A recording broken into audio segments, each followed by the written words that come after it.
So what we have is, we call it the FannyPick.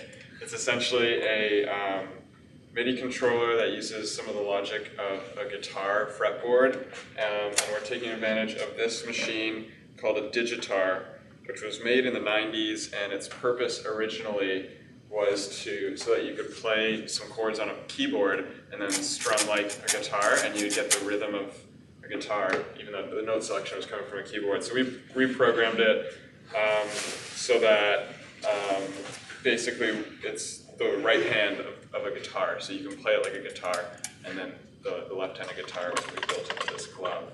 What it essentially is 6 metal wires that are, they have optical sensors for each one, and by default, when you plug it into the computer, it sends note signals that correspond with the default tuning of an electric guitar. So for instance, the one closest to me is a low E, A, right? Just like a normal guitar. And then it also has a velocity. So depending on which string I play, the velocity signal to a slider. So you can see if I'm playing the lowest string, I'm getting just that slider. And essentially we have 4 FSRs here, and you can play 4 frets of a guitar. Yeah, so basically we had a glove and we put FSRs, or force sensitive resistors, up the fingertips, so that when you press them against the tip of your thumb, you basically get like a binary switch. That's what we're using them for. And we also attached a flex sensor to the back of the thumb to control pitch bend.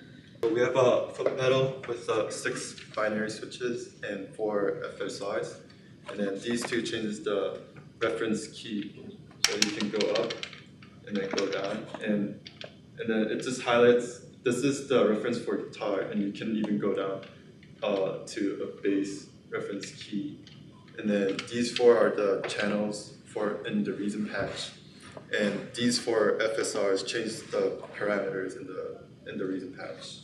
We also used a webcam to change some of the effects. Let's look at the sub patch here.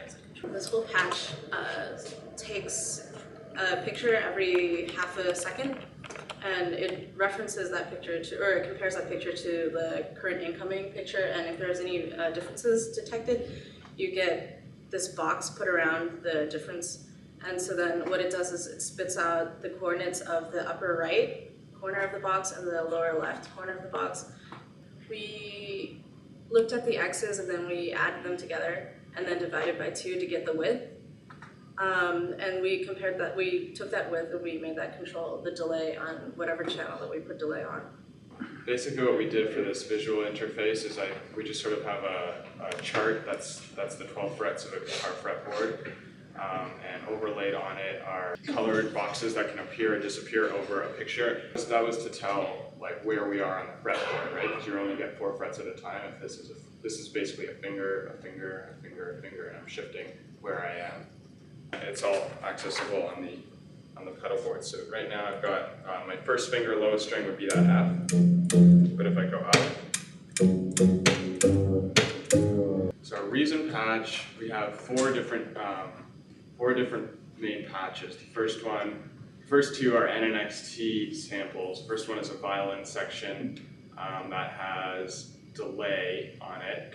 The second one was the one I just played as an upright bass. I think that this instrument works really nicely with the bass sound because it doesn't really lend itself to chords, but it lends itself really nicely to single note lines, and the bass works really well with that. And then the second 2 are crazy subtractor patches that we made.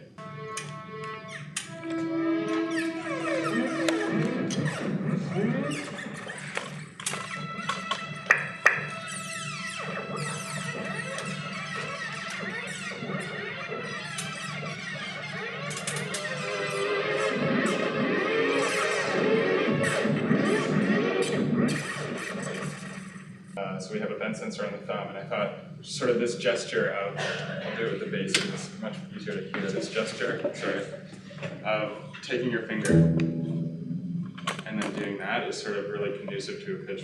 You can get some pitch vibrato too. This NNXT patch is weird because it has a velocity different samples, so if I do this, you get that, or if I do, oops. see if I plug it really hard, you get that slide down, so I have to be careful.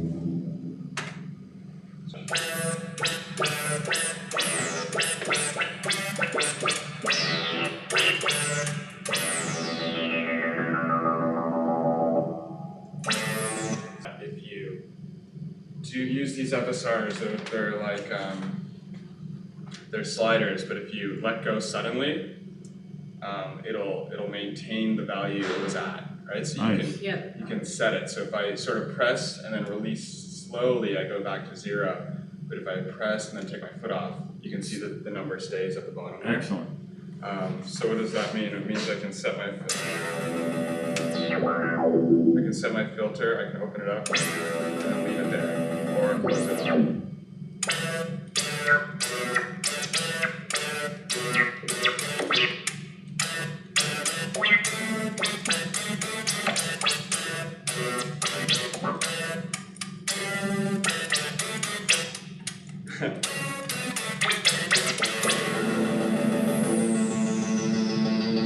Cool, right?